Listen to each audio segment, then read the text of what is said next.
Well, it's Wednesday, and you all know what that means. As you probably know, New Japan Pro Wrestling continues with day 7 of the Road to Wrestling Dontaku. Now, this particular event, as you know, continues with more preliminary matches for upcoming title matches and special matches that will take place in Wrestling Dontaku real soon. So we will pay attention to that very carefully to see who will be getting the momentum entering, of course, Wrestling Dontaku. And then, of course, WWE Evolve happened. As you probably know, Evolve is now being overrun by a combined forces of Brad Taylor and Ricky Smokes, better known as the tag team duo Swipe Ripe, along with Bryce Donovan and Jackson Drake, and of course Zayda Steel, calling themselves the Vanity Project. But the real question, of course, what does the Prime Minister of Evolve will do about it? That's a very good question. However, a very interesting disturbance involving an Evolve. Kylie Rae now reveals the significance of the bear that was left behind by Zara Zakher from Wendy Choo. And that's going to be an interesting match. So we'll see what happens from here on out. And then, of course, AEW Dynamite. We have some very interesting developments involved. As you know, we have the semifinals of the Owen Hart tournament involving the men's, who will be joining Will Ospreay in the finals that will take place at Double or Nothing. Will it be, of course, Hangman Adam Page, or will it be, of course, Will Ospreay's former friend and former teammate, Kyle Fletcher? That is a good question we definitely going to see. So there's a lot of things that will be taking place on Dynamite. So we'll get to that as well. And then, as always, we will cap up our episode with some news updates to give you guys updates on what's been happening in the world of pro wrestling, such as what events the promotions are throwing out, who's booked, what matches are set, including developments that are happening in the world of pro wrestling as we speak. So, let's get ready for another episode of Deleted Wrestle Zone.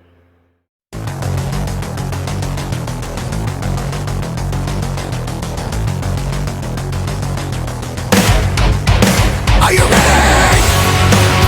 Get up, get up! Get up, get up! Get up, get up! Get up, get up! Get up, get up! Get up, get up! Hey everyone, welcome to the Deleted Wrestle Zone. All things that is pro wrestling with AEW, NXT, New Japan Pro Wrestling, TNA, the National Wrestling Alliance, various promotions, wrestlers, matches, and championships. I am your host, J-Rod here. So, if you are new to the channel, welcome. This is a channel where we do a lot of pro wrestling reviews from various promotions, not only here in the United States, but also in Japan, Mexico, Canada, Europe, the UK. Anywhere in the world pro wrestling is not as big, but it continues to grow. We also, of course, do discussion videos, talk about various topics such as the wrestlers themselves, the promotions, factions, storylines, whatever we want to talk about. We also, of course, do more news updates. If certain information was unable to be on this episode, we can either put it on the next one or on a separate video by itself. We also, of course, do real-timing news updates to keep you guys on alert if something has happened in the world of pro wrestling that needs to be addressed ASAP. We also, of course, got the Unagi Sayaka Watch and various other cool wrestling content as well. So if you like what you see, please subscribe to us or click on that subscribe button. You'll be getting a lot of daily reviews and other cool wrestling content as well. But if you like this episode, please give us a like on the like button or nice comments in the description down below. Now, enough with the pleasantries. So let's put the pedal to the metal and begin, of course, with New Japan Pro Wrestling.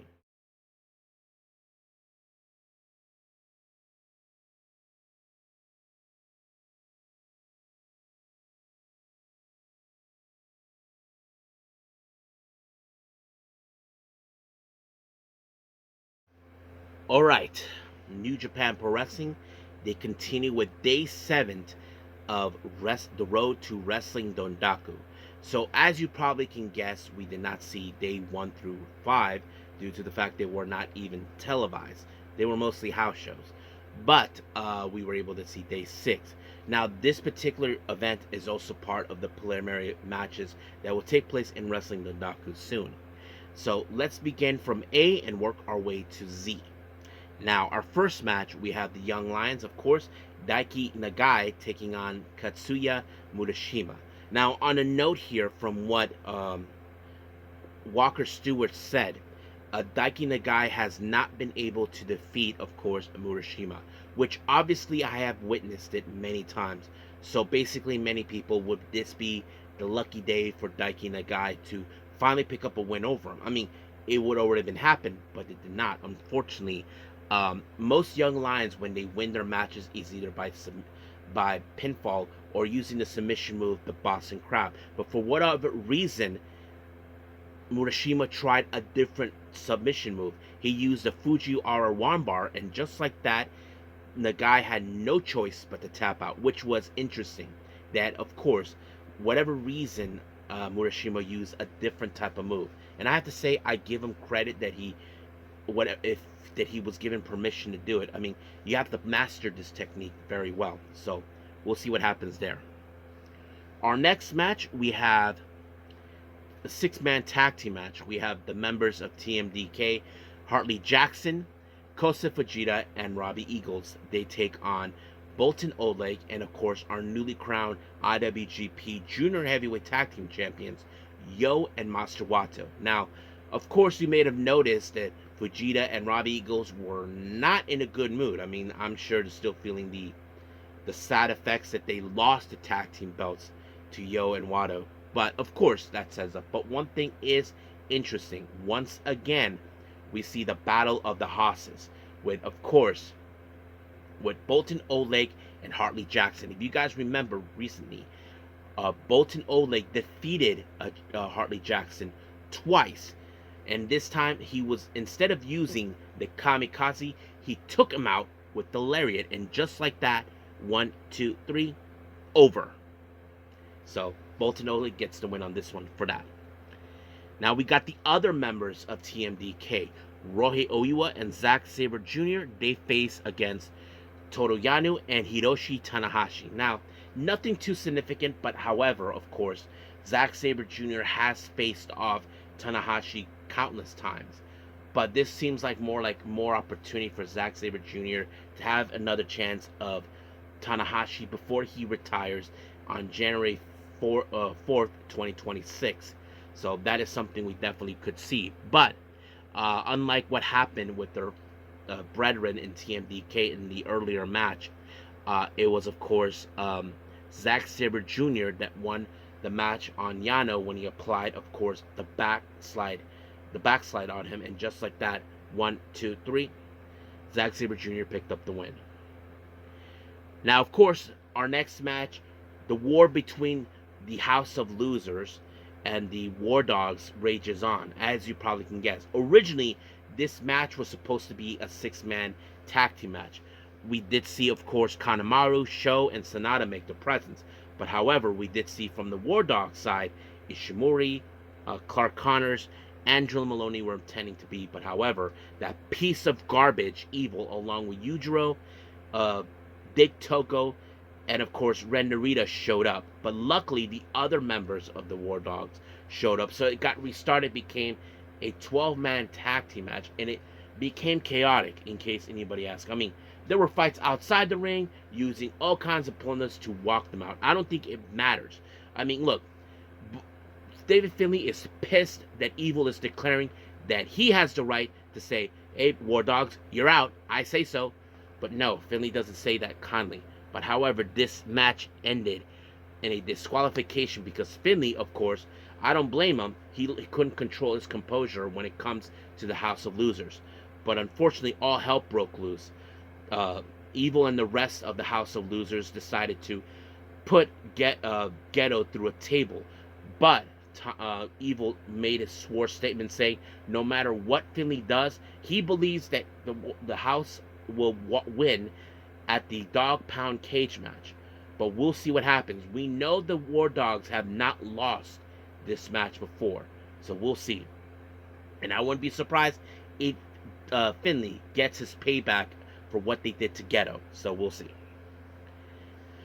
Our next match, we have the combination of Huntai and Just for Guys.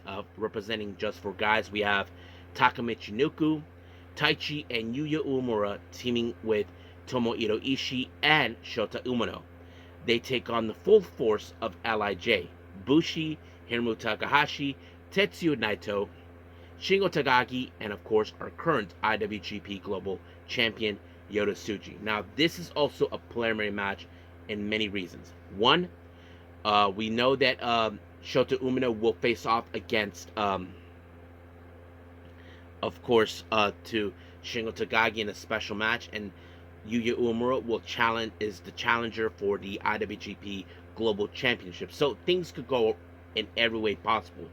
But however, this match ended with, of course, with Yota Tsuji picking up the win when he applied the Gene Blaster on Takamichi Nuku, and just like that, 1, 2, 3 is over. However, during the post-match, Shingo Takagi and Shota Umino continued to beat the crap out of each other, so basically all hell was breaking loose. But the real question now is, between Tsuji and Uemura, will Uemura finally get his first championship bout, or will Yota Tsuji reign supreme? We just have to wait and see until we get to Wrestling Dontaku. And as for our main event, you can say this is also a preliminary match in every way. We have the members of the United Empire, consistent of Jacob Austin Young, Francisco Akira, Great Khan, and Cal Newman, taking on El Phantasmo, Ryusuke Taguchi, and Bishamon, Yoshihashi, and our current IWGP World Heavyweight Champion, Hiroki Goto. Now, this match also has a preliminary match. Basically, Cal Newman is the challenger for the IWGP World Heavyweight title. So you probably can guess that this is, of course, who will walk in to get more momentum walking into Wrestling Dontaku. I mean, anything could happen. But, however, Jacob Austin Young once again gets the wrong side of the move known as Shoto by Bishamon, but it was Hiroki Goto who picked up the win, and just like that, 1, 2, 3, Hiroki Goto won the match for his teammates. So we will see what happens when we get to Wrestling Dontaku. So he gets the momentum, but Cal Newman, we'll see what happens from here on out. So as of right now, we are officially done with New Japan. Let's move on with WWE Evolve.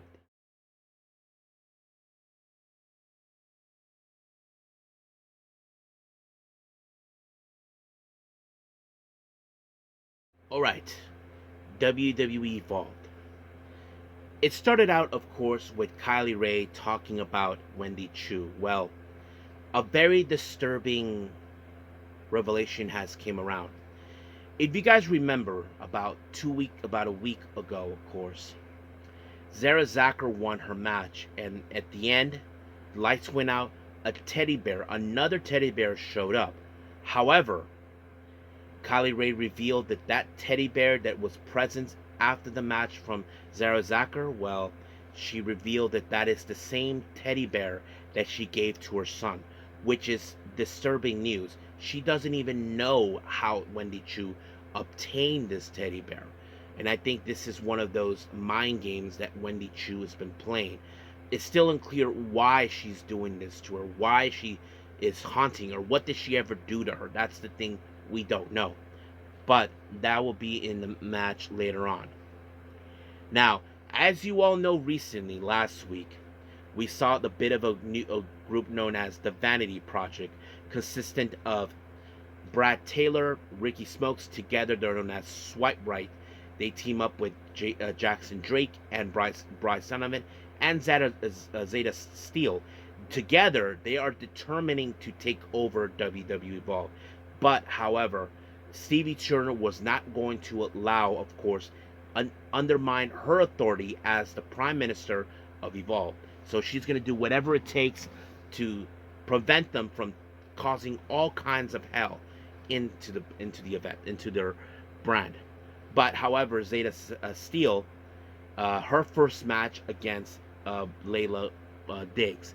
Now, nothing too special about this, but we know that we did witness Bryce Donovan in her corner. Most likely, she could actually win by interference or distraction, but none of that. Uh, Zayda Steel was able to pick up the win when she applied the ZDDT, and just like that, 1, 2, 3, it was over. Next match, we have Tyson DuPont and Tyreek Igwe taking the ring. They take on Aaron Rourke and Freedom Ramsey. Nothing too special about this, but we know that DuPont and Igwe have been a very exceptional team, very cohesion, and try to make a name for themselves. But however, they were able to pick up the win when they applied the Heart Stopper onto Ramsey, and just like that, DuPont picked up the win with the pinfall. 1, 2, 3, done. Our next match, we have Kylie Rae taking on Wendy Choo. Now, of course, Kylie Rae is no longer in this moment in her all happy and smiles because she has an axe to grind against Wendy Choo for what she did. As I mentioned earlier, the bear that was used to the left behind after Zara Zacker's match is the same bear, of course, from her that it would belong to her son. So it's still unclear why Wendy Choo has been doing it. I mean, moments we have seen Wendy Choo is determined to defeat her by any means necessary. Kylie Rae thought the same thing, but however, things did not go well for Kylie Rae because she got distracted. Wendy Choo took things a little too far by destroying that teddy bear by ripping into shreds. This may have cost Kylie Rae the match because we did see Wendy Choo put her through a crossface, but Kylie Rae did not tap out. The referee had to make the call, and just like that, it was over. So basically, we don't know what's going to happen here or not. I'm sure Kylie Rae will love nothing more to get another chance against her for doing all of this, but we'll see. Now, we did see an interview with Chewy Martinez talking to Kylie Armstrong, I think that's her name, Kaylee Armstrong. As you know, Kaylee Armstrong is determined to become the top female of WWE Evolve. So what is her next move from here on out? She's talking about a championship. I'm not sure if she's referring to the WWID championship titles. That is something we definitely could see. It's only a matter of time until she gets her hands on that. Now, our main event, we have Keanu Carver and Harlem Lewis. They take on Swipe Right. Now, as you know, Stevie Turner is looking for wrestlers who are willing to deal with the Vanity Project, causing all kinds of ruckus, determining to undermine her authority. And she thought that maybe Keanu Carver and Harlem Lewis will definitely try to be the team that could protect, of course, Evolve. But unfortunately, there's moments in this match between Carver and, of course, Lewis. They are not getting along. It's all about ego. This might have believed that, okay, Swipe Right may have the upper hand. But unfortunately, they did not because there was a double pinfall by both Lewis and Carver onto Swipe Right. And just like that, it was over. But, of course, ego continues to play a part between Carver and Lewis. But I think maybe Stevie Turner may realize that there is no way these two will get along. It's all about ego and all this. Gallus even showed up, but it appears that they have other things in mind. They want Lewis and, of course, Carver. So we'll see what happens. But I don't know what Stevie Turner will do because she's trying to stop Vanity Project to undermine her authority. So we'll have to wait and see what happens next week. So until then, that's how things end. So right now, we'll end things here. So let's move on with our last and final review, AEW Dynamite.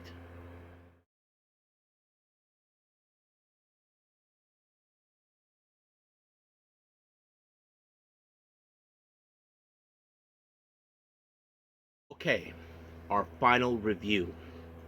AEW Dynamite. It opened up with an 8-man tag team match.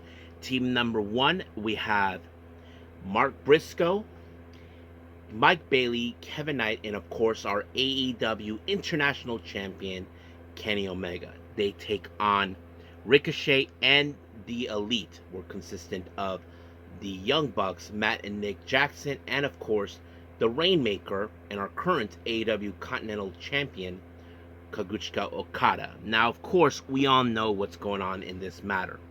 As you know, Kevin Knight and Mike Bailey were close enough to defeat the Young Bucks, but if it wasn't for the interference of Ricochet, none of this would have happened. And of course, the extended rivalry between, of course, Okada and Kenny has now reached a new goal in mind. We'll see where that goes. But however, how did this match progress? Well, you probably can guess there was some interesting moves made by the Elite and Ricochet and all that. However, this match could have won by Mark Briscoe if it wasn't for Ricochet that made the stoppage and allowing for, of course, the Rainmaker Okada to apply the Rainmaker onto Mark Briscoe, and just like that, 1, 2, 3, the Bucks, Okada, and Ricochet picked up the win. So you can tell this is far, far from over. Now, before the Hurt Syndicate makes their final declaration about adding a fourth member, well, as you know, MVP and Shelton Benjamin seem that they're on board having MJF, but Bobby Lashley has his own reservations towards him, so he's not okay. But MVP has always been trying, look, I know how you feel, but we need him. But as I said before, if he even crosses us, we hurt him. So basically, MVP tries to reason with him, but we'll see how that rolls up. Now, our next match, we can call it a squash match. We have the Ops, our current AEW Trios champions, Katsuyori Shibata, Powerhouse Hobbs, and Samoa Joe takes on, of course, Nick Comoroto, Red Titus, and Miles Hawkins. I don't know who that guy is, but you probably can guess this match was going to end with the Ops. It was, of course, Powerhouse Hobbs who picked up the win with a very deadly spine buster on Miles Hawkins, and just like that, 1, 2, 3, the Ops win. However, as you know, they're at war with the Death Riders. Well, they made the recent attempt once again. However, apparently Samoa Joe, as you know, is determined to reclaim the AEW World Title from Jon Moxley, but Moxley seems he's determined to take out the Ops. Well, as you know what happened to Hook, he got put through a table by landing his abdomen on the edge of the chair, and now it appears that Katsuyori Shibata is in that same predicament. But Joe was not going to take that kindly for what they did. But of course, he calls him a coward because he hides behind the Death Riders. So he said that the next time they meet, it's going to be in a steel cage. So it's a place where, of course, Moxley has nowhere to run and nowhere to hide. So we will see where that goes. Now, Renee Paquette conducts an interview with with Mercedes Moné. As you all know, Mercedes Moné is part of the finals with, of course, Jamie Hayter for the upcoming Owen Hart Tournament at Double or Nothing. So she is determined to be the best. But she does have a lot of respect for Jamie Hayter, but she doesn't believe that Jamie Hayter has what it takes to take her out. So you know how that's going to be. Now, once again, Renee does another interview, but this time to the Patriarchy. But the Patriarchy had a very interesting visitor. As you know, former Ring of Honor World Television Champion made his presence, telling him, look, you're a talented kid. I can see a lot of potential in you. But how about this? How about you and me, the current Ring of Honor World Television Champion, against a former champion? So, what do you say? Now, Nick was declined, but Christian decided he accepts. So he spoke out against it. But I think Nick's like, what the hell, man? But you know Christian Cage, how he is. But the real question is how this will affect Nick Wayne. That's a good question that we will have to see down the line. Now, our next match is an Eliminator match for the AEW Women's World Title. Now, this is not a match where they win the title. If they hold their own for amount of time, if they win against the champion, well, you get a shot. And the person who responded is none other than the Pink Striker, all the way from Tokyo Issue Pro Wrestling, Mayu Iwatani. So this was another type of fight that, of course, I don't know if Toni Storm has ever been in. But you know how deadly Mayu Iwatani, her kicks are. And you know how that's going to be. However, Toni Storm was able to survive it. First, she applied a hip attack, and then Storm Zero. And just like that, 1, 2, 3, she picked up the win. However, during the post match, Mercedes Moné is declaring herself that she's going to win the Owen Hart Tournament and defeat, of course, Toni Storm and All In. But however, while she was interrupting Toni Storm, well, she was interrupted by her opponent at Double or Nothing, Jamie Hayter. So you probably can guess how that turned out, but yes. Now, of course, we have that snake of the grass, Don Callis, making his declaration, calling Kazuchika Okada and Josh Alexander a very interesting duo. But however, their goal in mind is the one obstacle that stands in their way. The obstacle is Hangman Page, one step closer for Kyle Fletcher to go to the finals at the Owen Hart Tournament in Double or Nothing. But he has to go through Hangman, and that is, of course, exactly what they're planning to do. Now, back in the ring, as you know, the Hurt Syndicate has been, trying to find a fourth member. Now, Shelton Benjamin and MVP, as you know, they have their reservations saying, we approve MJF. But it's Bobby Lashley who, in fact, has his own. But the real question is, will he finally accept it? Well, he did this, and no. So, it went out of control. So, we will see what happens. I mean, I'm sure there's going to be a match between those two, but we'll see. Now, our next match, we have Nick Wayne versus Jay Lethal, the current and former Ring of Honor World Television Champion. So, you probably can guess that it's going. But, however, Nick Wayne has overcome this match too well when he defeated, of course, Jay Lethal. He, of course, would have used Wayne's World, but he didn't. He used the Fisherman Buster, and just like that, 1, 2, 3, he won the match. Now, our main event is the semifinals of the Owen Hart Tournament. We have Kyle Fletcher and Hangman Adam Page. Now, of course, Fletcher is determined to defeat Hangman Adam Page. Now, of course, that snake Don Callis believes if Fletcher wins the match, they'll go to Double or Nothing, and they put an end to Will Ospreay once and for all. But however, surprise, surprise, this match was extremely awesome because no matter what, Kyle Fletcher was not determined to lose. Neither is Hangman. But Kyle Fletcher got away with it when he low-blowed Hangman Page and then tried the Brainbuster, thinking it was over. And then when that didn't work, Hangman Page kicked out. And of course, that Don Callis was crying like a little bitch, saying, no, history. Too bad, dickhead. It didn't happen. Hangman Page is determined to go to Double Nothing, to get to face Will Ospreay and get back the AEW World Title. That is what it is. He has more willpower. And of course, Don Callis was not going to let that happen no matter what.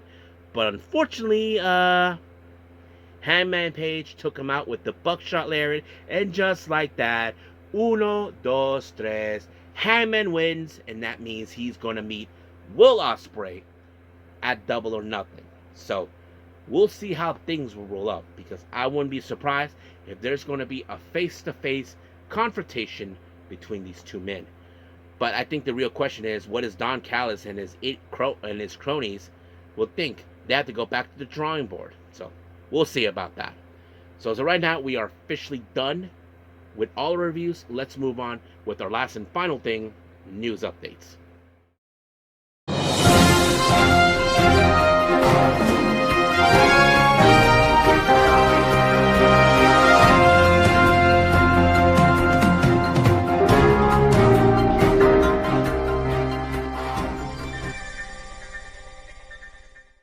Okay, so welcome to our news updates. So let's begin, as always, with, of course, upcoming events.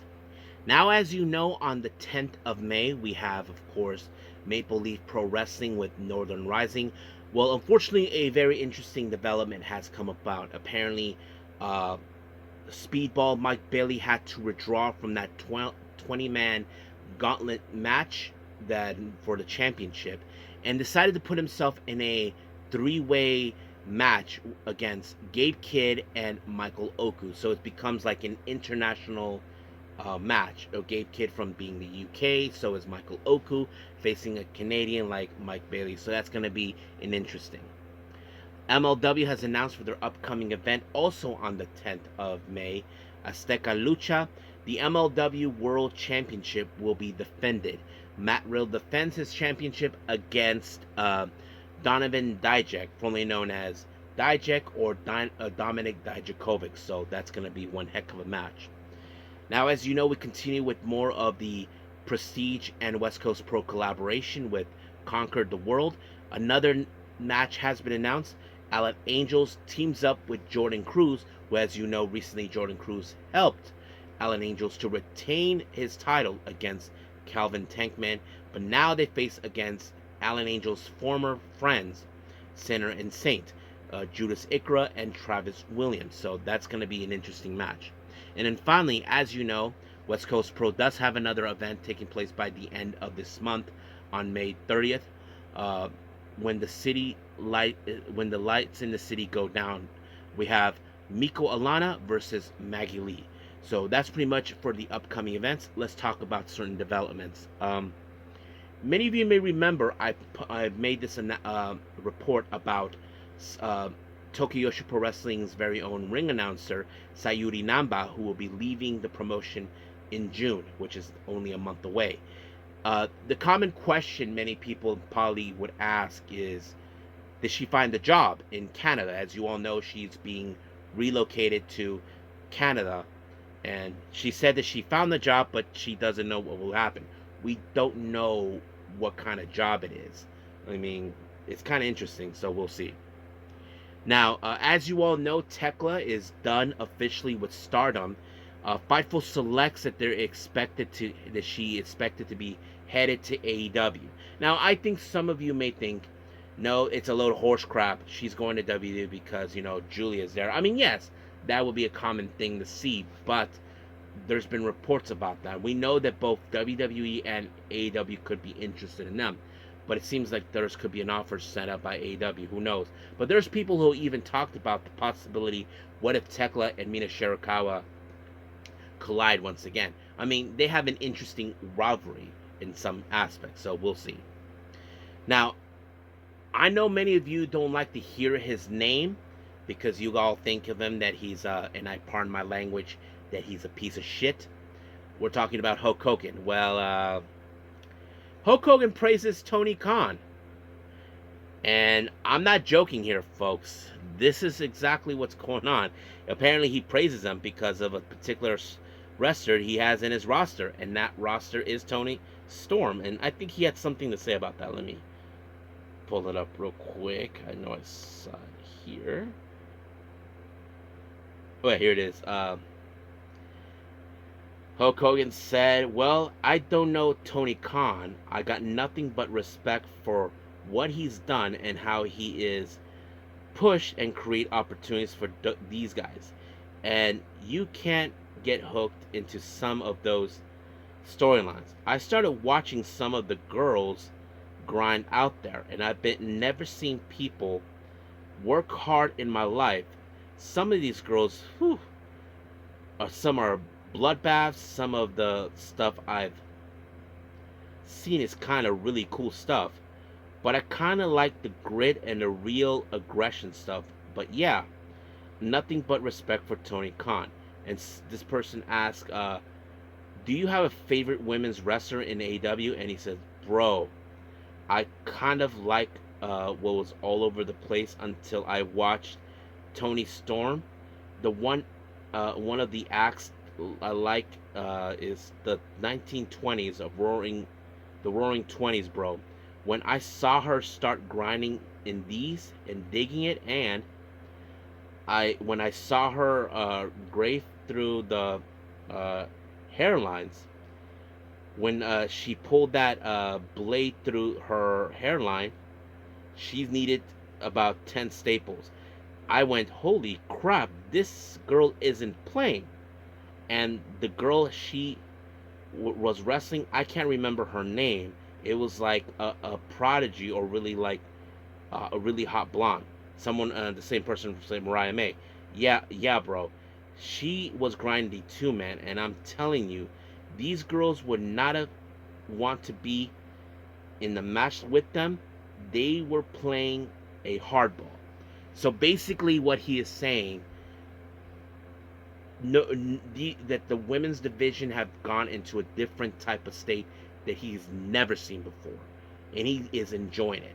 Now, of course, no chances we will see him in AEW, which, of course, we know Tony Khan does not want to have any bad PR, but Hogan is giving his stamp of approval for what he is watching, which obviously is okay to hear, but of course, seeing him, that's a different story. But I'm glad to hear that he's enjoying what he's seeing. I'm sure WWE will say, what the hell is this we're watching that's going on in AEW? But when someone like, of course, Hulk Hogan says that he's liking what he's seeing, you got to pay attention to what he's saying. Even though we may hate his guts, we may not like him, but you got to give him credit that he is enjoying it. Now, our last update, our development here, Will Ospreay talked with Q101 Chicago about, of course, the upcoming collaboration with CML at the Grand Slam Arena. He said that he would like that if there's any potential matches for him in that, and he said, yeah, Máscara Dorada might be the cool one. I think that would be good. Mystico is always great as well, just because he is an icon in Mexico. He's like a super famous. I would love to be experienced that. So it seems that Will Ospreay is having, like, he wants to have matches with either Máscara Dorada or Mystico. I say give it to him, Tony Khan. I want to see Will Ospreay versus Mystico. That is one match I definitely could see. So we'll just wait and see what happens. We're only a month away from that, I believe. So we'll stay tuned for that. So I think that's pretty much it about everything else with our updates and our reviews. Let's call it a day. Well, I hope everybody enjoys this episode coming up. As you probably know, we have Ring of Honor and TNA. Now, I'm not sure if we still got more with New Japan. If we do, then we'll do those. I'm way behind on certain events with Mighty Gold and a few others. We'll catch up to those in a bit.